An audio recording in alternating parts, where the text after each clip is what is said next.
Miss Huỳnh Tiểu Hương, a mom of over 350 children, founder and owner of the shelter Que Huong Humanitarian Center, in spite of having been tainted her life's countless bitters with memories and injustice, she currently sees that the very time perhaps makes her feel more lonely and exhausted than ever before. Her sadness is not due to difficulty or the lack of material basis at all, because her shelter has still grown up firmly and steadily. Her children have been well educated, nourished and very docile. And as of herself, although her health is gradually declining, she still finds it fit enough for her to regularly shuttle between the United States and Viet Nam for both medical treatment and money earning to bring up her children. Thus, what has made the mom of hundreds of children feel lonely, cold and jealous along the journey of love sharing? It is the indifference and the insensitiveness among the folk in this life that is gradually widening, and the space for affection, sharing, and mutual understanding stays increasingly sunk to such a desponding extent that someone has said that the coldest place is not the Arctic, but the place in which human affection is not present.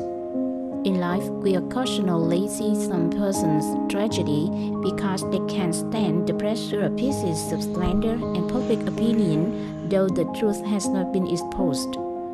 And she, mother of hundreds of children, has been struggling with the feeling of being scorned and estranged for the past long years, with her heat of loneliness when her friends and relatives are one after another leaving her. It has been somebody's spiteful news from the social media and some eloquent promises of some magnates in the press that many people have had a completely different view of her, considering her a conscienceless mom and a scammer who has got a giant's huge sum and then embezzled and made it her own one, being obviously caring for the children. Being bitterly painful, she still tries to keep silent and enduring the mortal wrath which really devastates her heart on a daily basis, because she only needs her children to see her through and love her, and her conscience feels peaceful and relaxed being with them. And above all, she wants to save the reputation and practice of those who have made her promises to her, because they are her benefactors anyway. But the more she keeps silent and patient, the more belly up she goes, being pushed into the dark corner without any escapes.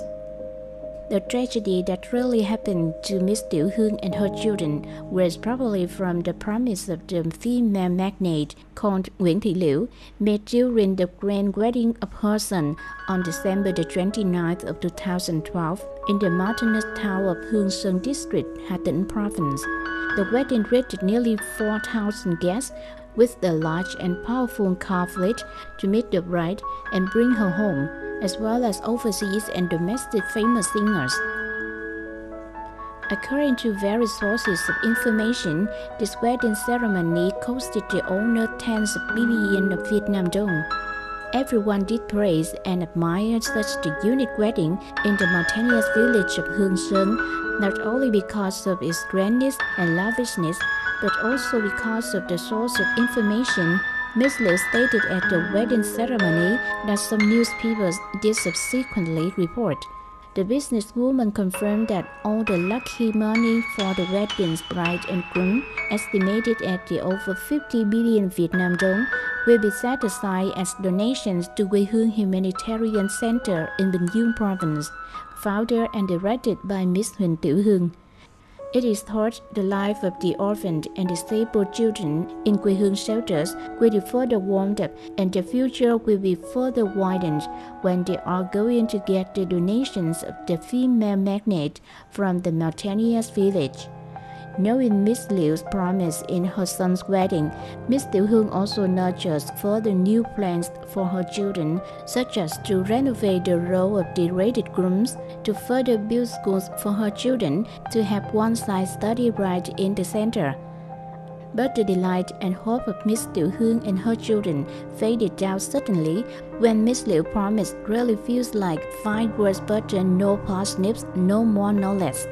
Press did report the news, and everybody clearly understands that Que Huong Humanitarian Center has received such a huge supportive sum.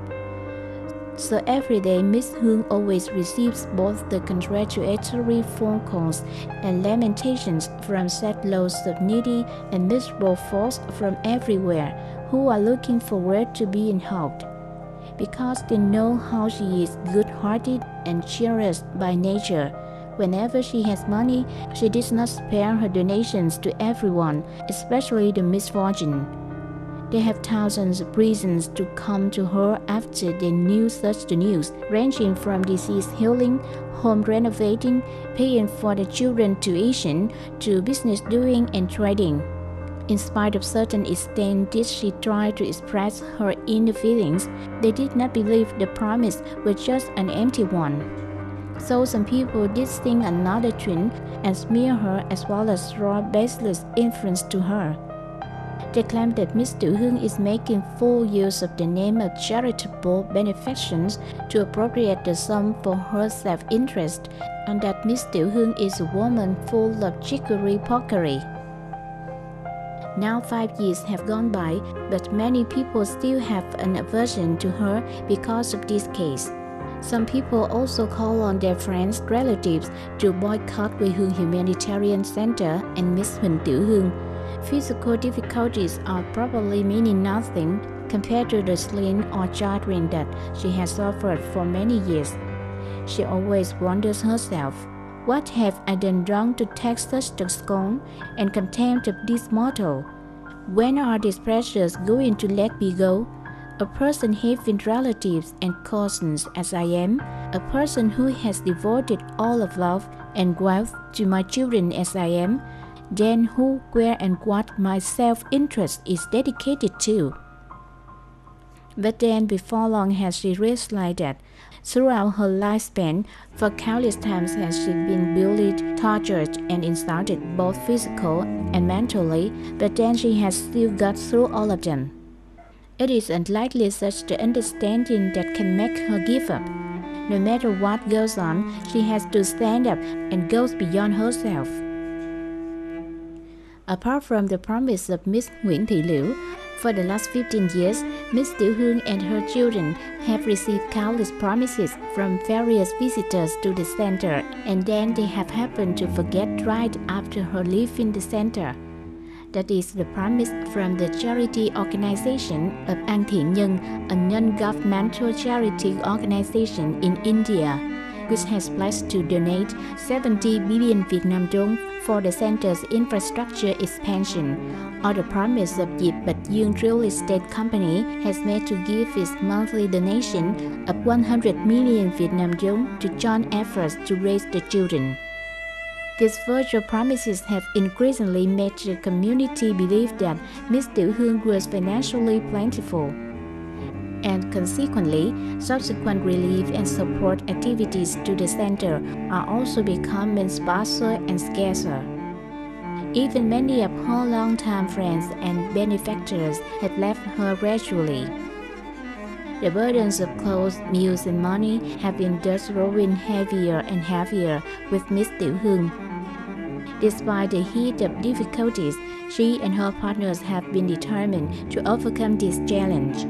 Miss Tiểu Hương tries to handle more things such as trading desks and chairs, opening restaurants to earn further money for the center's spending.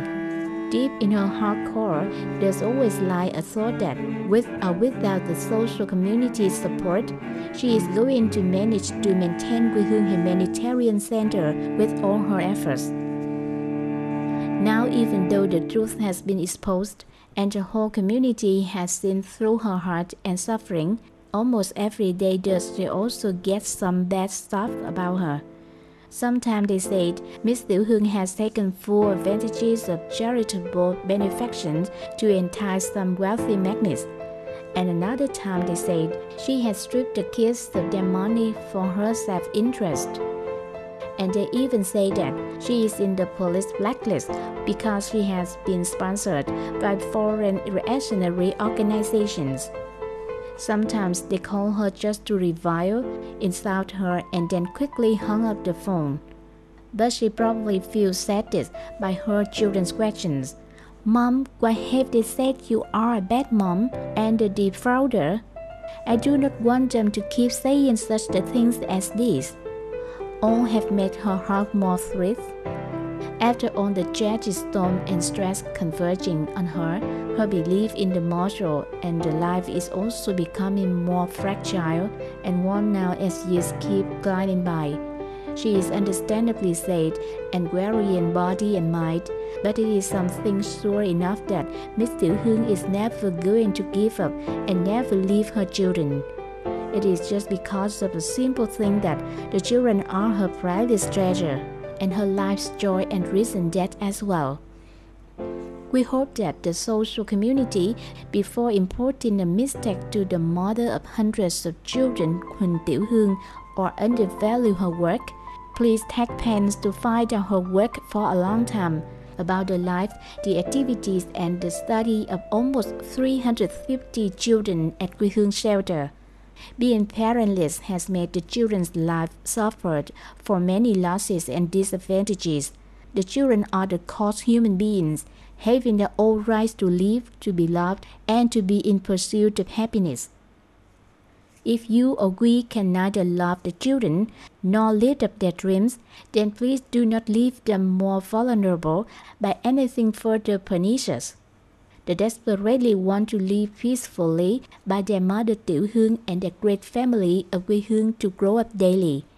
The social understanding, sympathy, and sharing towards Miss Tiểu Hương is surely going to feed them with more strength and motivation for her to keep surviving and making sacrifices for her children and feeling no longer lonely along the humanitarian journey down the road.